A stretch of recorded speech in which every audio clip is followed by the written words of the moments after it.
Hi, Pocket. Weekly bounty time. Let's go through them and chart a course. Monster bounties are looking in the basin for a fanged beast, tempered of course. And pop quiz, there's only one fanged beast in the basin. We'll get back to that after the other bounties, but I'll give you 10 points if you can guess what it is before then. The arena bounties are actually called hunting time bounties, awkward, but these ones look different this week. Chota is normal, but it looks like we have a challenge quest for Mizutsune at the moment. Fun. Fishing and endemic life bounties both have us heading to the forest.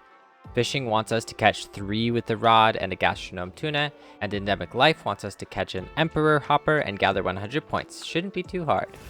Either way, let's start with the hunting time one. This Mizutsune in the challenge quest is actually pretty tough. On my first try, I got a B with Charge Blade and felt really iffy about it. Uh-oh. That wasn't very good. But on my second try with Dual Blades, I did much better. Ooh, alright. Okay. Alright, okay. Return to the Mac. Get him what it is, what it does, what it is, what it isn't. Looking for a better way to get up out of bed instead of getting on the internet and checking on who made me get up. Thrift stop, pimp strut, walking. Little bit of humble, little bit of cautious. Somewhere between like Rocky, Cosby, sweat a game up. No, y'all can't copy. Here's a few tips that might make it easier for you. If you're doing it alone, the biggest recommendation I have is to bring the support hunter Mina. They'll take some of the pressure off you, and because they're bringing sword and shield, they'll even help you by stunning the monster, letting you combo off even harder. Wow, Mina! Nice job, Mina! I think I love you, Mina. This is wonderful. She also does a great job of priming the mount for you, or will mount it herself if it takes too long. After doing my first attempt with Charge Blade alone, I found bringing Mina on the second go much easier, and I did significantly better. Oh, that was so good, that was so fast. And I owe it all to you, Lady Mina. Thank you. My second tip would be to make sure to get a mount. Mounts are a lot of free damage, and they're super strong. While you're on the mount, try to linger on the head area. After some thrashing, Mizutsune should run over and smash its head on one of these pillars for an even larger amount of free damage. If you're playing with a friend, this is a good time for whoever isn't mounted to sharpen and prep. And the sticking around on the head strategy to make it bonk into stuff also applies to other monsters too. Just the arena always has these pillars, so it's really consistent. My third tip is to grab that weak point. Mizutsune has a weak point after it does this well-telegraphed Mega Bubble Blast attack. Sometimes the weapons can be finicky and not want to grab it, but if you manage to connect, this knocks down Mizu for a longer window, and because it's not technically a wound and weak points regenerate very quickly, you're not really consuming a resource from your team. Lastly, use your items. These challenge quests not only give you a build, they also give you a unique set of items. The Dual Blades and Gunlance set has wide ranged and comes with demon drugs, and there's wet fish fins to help protect your sharpness. The Sword and Shield Charge Blade set has an entire shock trap, and the Hunter Light Bowgun comes with Flashbug Phosphor, delicious, precious Flashbug Phosphor to make into flash pods. Making use of these temporary items can be a huge boost to your effectiveness, and because they're guild provisioned, they're covered by the taxpayers, not you, so spend. Once I got my 3 clears of Mizutsune, I moved on to the next bounties. Onto Endemic Life. For this one, the main target is the Emperor Hopper. Their description says in the field guide that they like to hide in the grass, so I started scouring the tall grass like an early game Pokemon hunter. I eventually found a few hopping around near Area 7 in the forest, and that bounty was checked off. After that, I just started collecting 100 points, which is just a matter of collecting a lot of stuff, and you'll get there. Looking for the hoppers reminded me of when I was younger. We had pet lizards, and to feed them, I'd be running around the yards for hours collecting up crickets. I got quite good at catching them all, though I had sympathy for the big grasshoppers. Not the little ones, those ones got eaten. I love these flora shell crabs that like to scuttle around on the edge of the watery areas in the forest. They're one of my favorites. Oh, cuties! Get in my bag. But if you happen to spot some of these jewel scarabs on a tree, capture them up. I didn't realize how many points they're worth. Each little beetle is worth 20 entire points. This could complete the 100 points almost by themselves. If you're having trouble finding the Emperor Hopper in the forest, you can also come over to Area 10 in the plains. Technically, it doesn't need to be an Emperor Hopper from the forest, they're separate bounties. It seems like they like hopping around here a lot as well. And with that, endemic life is all finished. Now on to fishing. Looks like they want us to catch a Gastro-Nowhere tuna. This is a whopper. Fun fishing whopper time. Wahoo! In the description of the monster field guide for this one, we get a lot of useful clues. Gastro-Nowhere tuna are commonly observed during the season of plenty. They show a strong interest in tough joint bait. Another important thing when preparing to fish is to equip the one decoration outdoorsman skill. This will help with the fishing minigame. With tough joint bait, I headed to my favorite fishing spot in the forest, Area 17, during plenty, and caught myself well, that's not quite right. Okay, how about... Nope. Turns out I was in for a ton of fishing. I caught so many fishes and got a lot of practice catching whoppers in the meantime, so I have some tips for it, but gosh, this took a long time. For whoppers, I like to cast my line and then rapidly wiggle upsy-downsy to try and get its attention by pulling it past it. If I miss, I recast. Once they bite, the minigame is on. Follow it left, follow it right, and when it gets tired, start reeling by going upsy-downsy really quick. My biggest piece of advice for whopper fishing is not to wiggle too hard here. It's a bit like red light, green light with the reeling in, and you don't want to get caught wiggling your stick off once the light goes red again. After catching so many fishes, and even getting a visit from Lagaya Cruise at one point, how exciting. I finally spotted it. I'm not sure if it had something to do with the time of day I was waiting until. I would reset the area by resting until plenty, but I kept setting the time to daytime because I wanted it to be bright. The one time I caught the Gastro-Nowhere tuna was when I set it to morning. It could be luck, but either way, it was finally done. If you wanted to do this a lot faster, the fastest way would probably be to just keep resetting, running through, and looking, but I don't know why, I just would fish. I would just start fishing. I'd reset the area and I'd fish. And I'd be fishing for 10-15 minutes.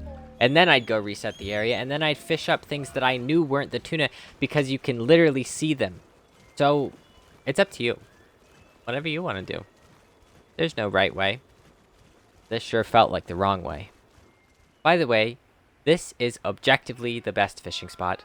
It's the master angler's favorite fishing spot too, so that proves it. Canonically the best. With those appetizers out of the way, it's time to get to the main course, the monster bounties. Ding ding, pop quiz time is up. We were asking for a fanged beast from the basin, and there's only one of those. If you chose Ajarakan, you got it.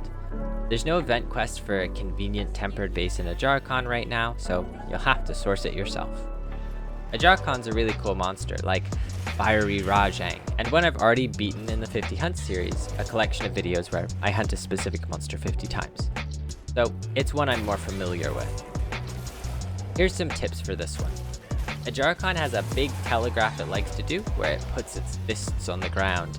If the tail starts smacking, that indicates a roar, and if it's not smacking, that indicates a big fire explosion. For the roar, watch for the 3 smacks, then comes the roar.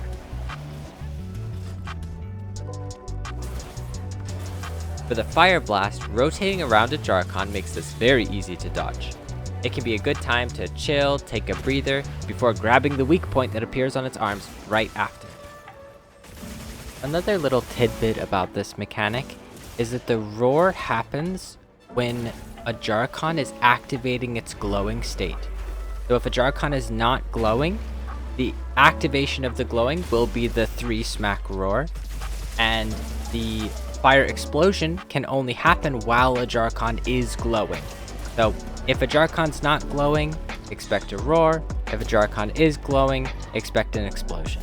That matters a little less in the moment when you might not be thinking about, is Ajarakan glowing? It's kind of, what is Ajarakan doing in front of me, and then responding accordingly. But for future reference, if you want to know more, that's how it works. Also, the glowing state can be turned off with puddle pods, but that's not super necessary if you just keep wailing on him. Another tip is watching out for the Beyblade attack. For this one, Ajarakan spins up into a ball, shred, and then shoots up into the air before doing a massive explosion slam of guts and death and destruction. The spinning blender Beyblade into the slam, neither of those are really attacks you probably want to end up guarding or eating to your health bar. Thankfully, it's technically an aerial attack, so if you have a flash pod, you can interrupt the slam and earn yourself a nice flailing fire monkey to beat on for a few seconds. Easy peasy. By capitalizing on these as openings, the fight against Ajarakan gets much easier. But a little fun fact about that 50 hunt series I mentioned. Because I fight all 50 with a single weapon, I end up with a sort of imbalanced perception of the weapon skill sets. For example, I fought Ajarakan and Hirabami with Charge Blade in the 50 Hunt series. But now, whenever I fight any other monsters with Charge Blade, I'm really clumsy and I struggle a lot. I've gotten so attuned to fighting those specific monsters and their timings that it's a bit difficult to sync back up to the rhythm of other fights, even if I know the weapon and its own mechanics fairly well. It's still fun and a testament to the in-depth nature of every monster. Every individual matchup, every combination of monster and weapon possible has its own little quirks to it. There's strong matchups, weak matchups, and little tricks that can make the fight way easier if you know about them. This is a really cool kind of mastery that many hunters can find naturally, simply by playing with only one weapon through the entire game. For example, I played the entirety of World with Sword and Shield. Didn't swap off even when ancient Leshen hunting squads rejected me solely for my weapon choice. Because of that, I learned how Sword and Shield deals with every move on every monster. With 50 hunts, I learn a lot about the weapon, but the format in which I learn is dictated by the monster itself. For example, the first video in that series, Chatakabra and Quematrice, were done with Greatsword, and I'm glad for it. Greatsword is a weapon I was playing around with at the time and already had a decent enough handle on. But if I were to learn a weapon against those fairly rudimentary monsters, from scratch, hunting them 50 times each, I might not have to learn as intensely, or I might learn to play with an extremely aggressive tendency because of how many openings those monsters give us.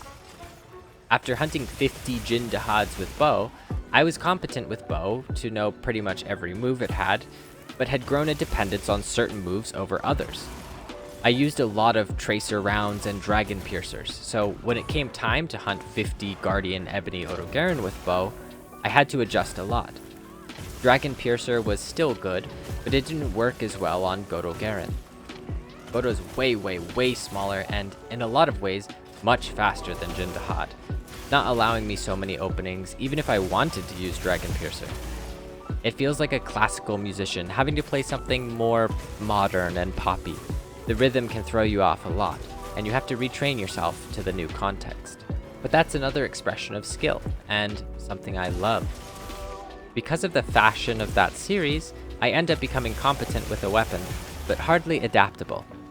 I felt this way bringing Charge Blade into the challenge quest against Mizutsune earlier. Without Rapid Morph and against a monster that evasive, I struggled a lot.